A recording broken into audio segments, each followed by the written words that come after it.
असद आप घर आ जाएं, मेरी चाचू से बात हो गई है।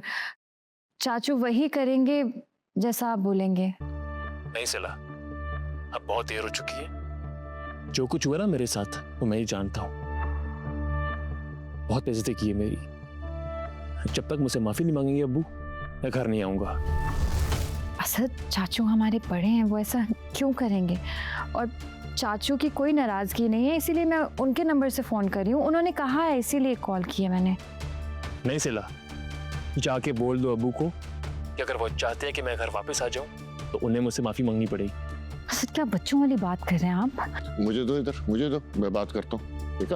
देखा इस नालायक को, बाप को कह रहा है कि माफी मांगे। इतनी बदीद हो गई है आज की औलाद। असद, हाँ कैसी बातें कर रहे हो? तमीज नहीं है तुम्हें?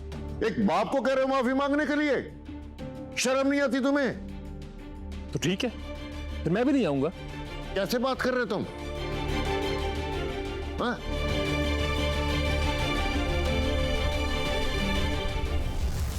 क्या हुआ है? क्यों चीख रहे हैं आप? ये तुम्हारा नाफरमान नाहंजार बेटा बाप को कह रहा है कि मैं उससे माफी मांगू। ये सब तुम्हारी वजह से सरकश हुआ है। अरे घर आने दो, मैं टांगे तोड़ दूंगा इसकी मैं। बच्चा है, जज्बात में कह दिया होगा उसने। एक दफा घर आने दो, इस शहनशाह जज्बात के सारे जज्बात ठंडे कर दूंगा मैं। समझ क्या रखा है इसने मुझे? और खबरदार कोई अब बात करे उससे।